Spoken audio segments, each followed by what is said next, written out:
Bom, depois que eu parei de jogar RPG lá por 2011 com o meu grupo de infância barra adolescência, no qual a gente jogava o D&D 3.5, muita coisa mudou no RPG. A gente parou de jogar porque a galera foi crescendo, entrando no mercado de trabalho, construindo famílias, uns foram se mudando, enfim, vida adulta. Bom, quase todos os grupos de adolescência se desfazem por esses motivos. Alguns anos depois, lá por 2016, 17, se não estou enganado, eu até tentei voltar a jogar comprando alguns jogos de tabuleiro. Eu peguei aquele Sword and Sorcery e o Jornadas na Terra-média. Esse é muito bom. Já o Sword and Sorcery, a Devir trouxe meio jogo pra cá, quebrado, e não trouxe o resto. Então, palmas pra Devir. O meu pensamento nessa época, já que a gente não ia ter tempo de criar ficha, criar uma história, o mestre preparar algo mirabolante, esses jogos eles já vinham com uma história pronta, com os personagens prontos ali, as miniaturas. Era só escolher um, sair jogando e 2 horas a gente jogou, guardou tudo na caixa, deu, tá resolvido. Só que nem assim a gente conseguia se juntar pra jogar, que nem no passado. A gente chegou a jogar algumas vezes e nunca terminamos nenhuma campanha desses jogos. O Sword and Sorcery, que veio metade do jogo, tinha só 6 missões, e nem assim.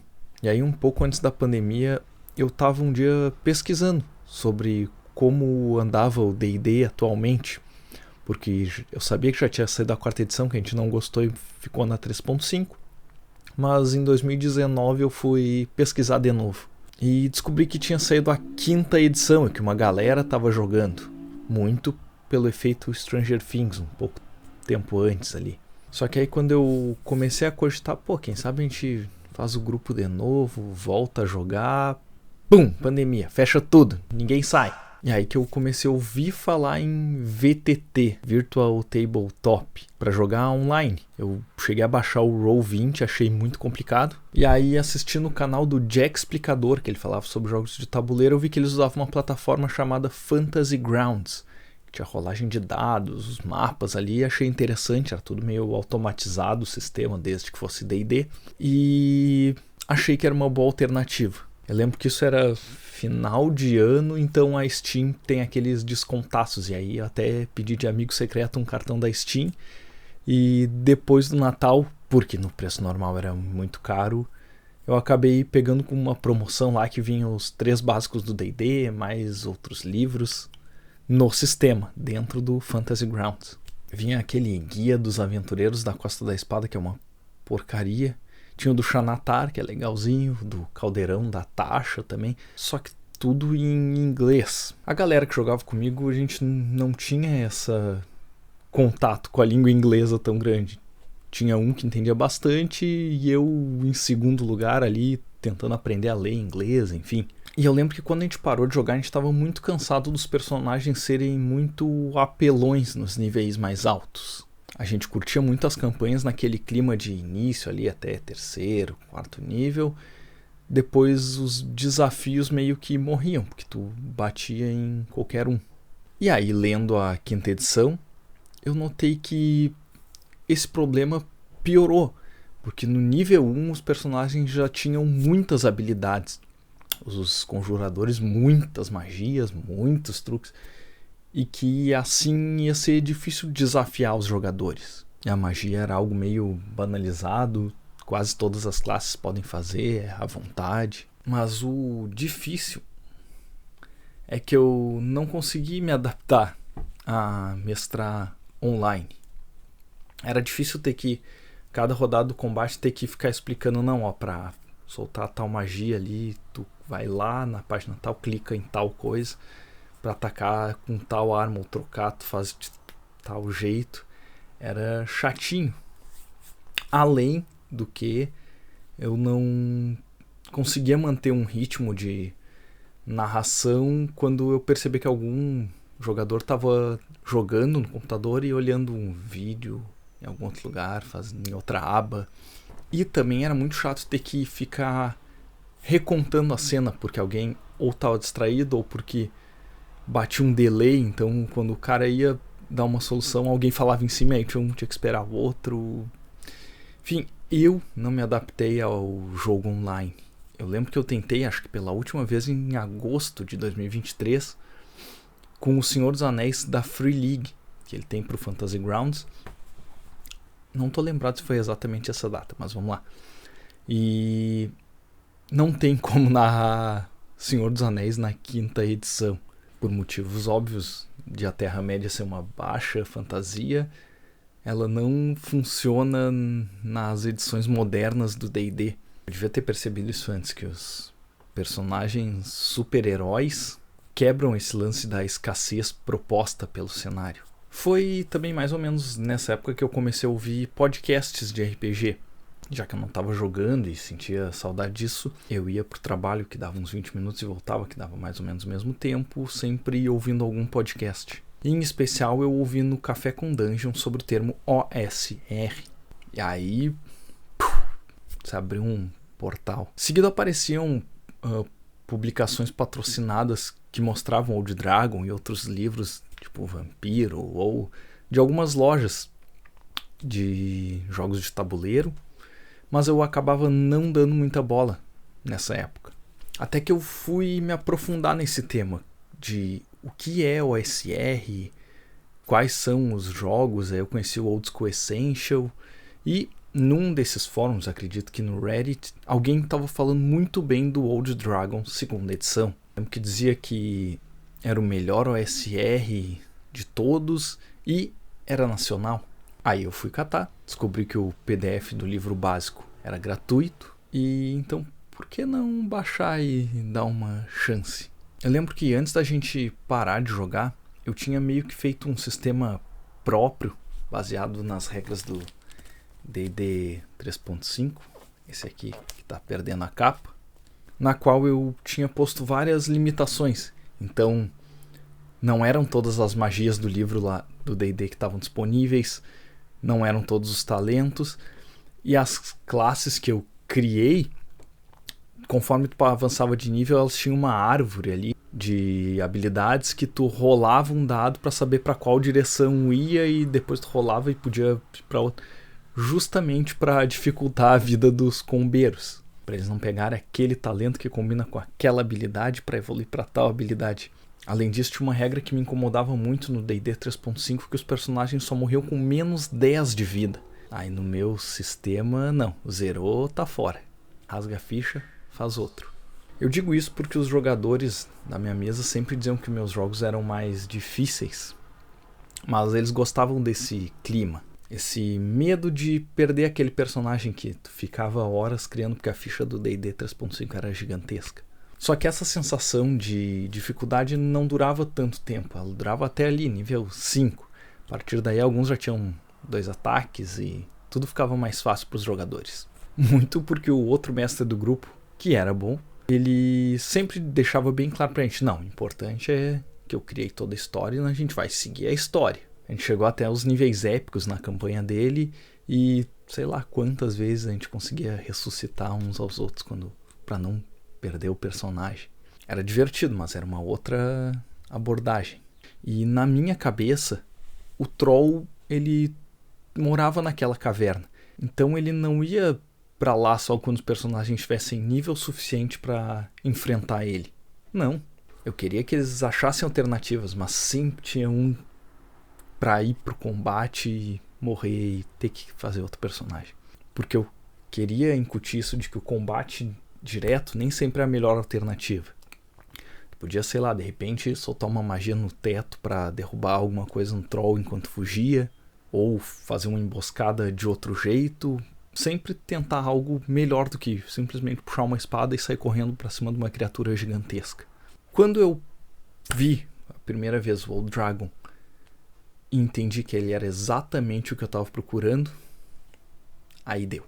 Tudo que eu sempre imaginei em termos de RPG, em dificuldade, em não se preocupar com o balanceamento ou nível que eles vão estar na campanha, estava aqui. Inclusive as notas dos autores durante o livro batem muito com o que eu penso sobre RPG.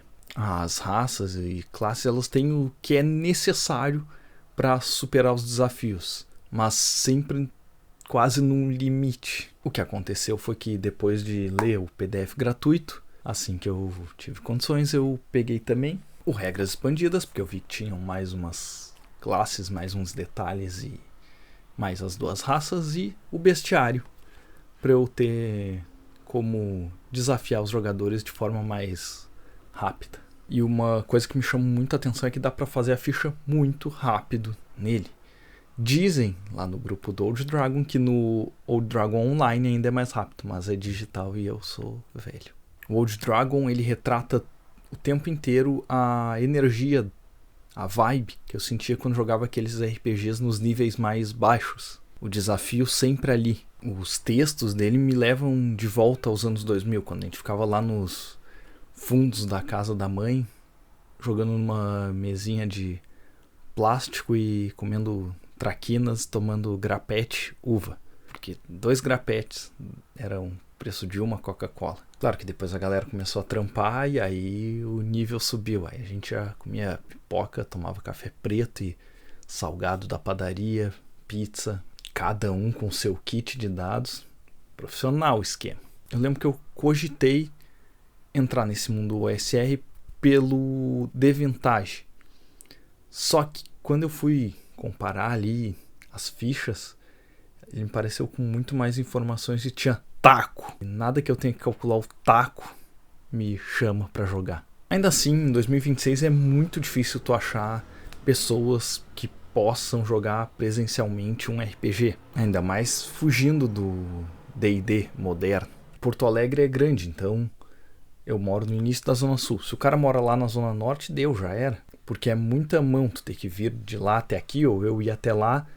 E o centro de Porto Alegre, ele não é no centro. E também é muito perigoso andar de noite, então fora de cogitação. E é por isso que eu fui buscar na internet, eu catando como grupos RPG Porto Alegre, grupos de Old Dragon em Porto Alegre.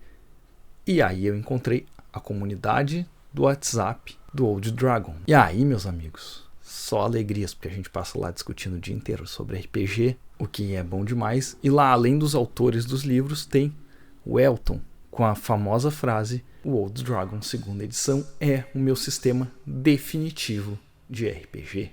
E o que ele alega para isso é a mais pura verdade. A gente não tem tempo hoje em dia. Pô, sou 6x1. Eu praticamente não vivo nesse 1. Então, ter um sistema que nos atende no quesito de criar rapidamente uma ficha e sair jogando no mesmo dia, sem tantas complicações, é muito bom. Além da comunidade ali para sanar eventuais dúvidas que surjam. Além de ter um monte de gente para concordar que a classe de RPG monge não precisava nem existir, o que torna melhor ainda. Então, apesar de não ter conseguido um grupo presencial ali, eu consegui diversos amigos e pessoas para falar sobre o tema comigo. Mais tarde eu comecei a jogar com uma galera aqui presencialmente. A gente consegue jogar uma vez a cada 2 ou 3 meses. Espero que esse ano o espaçamento entre as sessões diminua. E voltando um pouco, logo que eu comecei a ler, eu também me interessei muito pelo termo Hexcrawl. Aquilo de não precisar preparar uma aventura inteira para os jogadores chegarem e... Não, tu vai criando conforme vai acontecendo. O que para quem não tem tanto tempo ou já não é mais tão criativo, é um espetáculo. E aí eu fui atrás do guia de campanha Ermos. Passados mais uns diazinhos eu peguei o kit do mestre e o Heróis de Valância, um cenário do Old Dragon. Que é muito legal porque ele dá uma contextualizada nas regiões e deixa o resto pro mestre.